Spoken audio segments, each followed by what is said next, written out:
धम्मपद निरयवग्गो अवज्ये वज्जमतीनो वज्जेच वज्जदसिनो मिच्छादिट्टी समादाना सत्ता गच्छन्ती दुगती।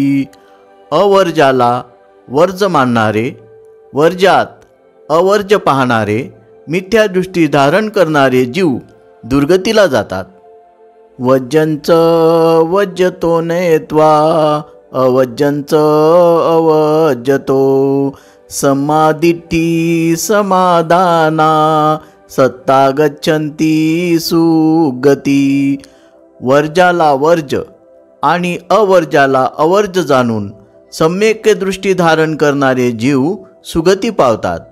अर्थकथा: काही पारवंड्याच्या मुलांना शिक्षण देणाऱ्यांनी भिक्षूंना अभिवादन करू नये आणि त्यांच्या विहारात जाऊ नये असे सांगितले। ती मुले एकदा बुद्धाच्या अनुयायांच्या मुलांबरोबर खेळत असता त्या मुलांना तहान लागली। तेव्हा विहारातून पाणी आणण्यासाठी एका उपासकाच्या मुलाला सांगण्यात आले।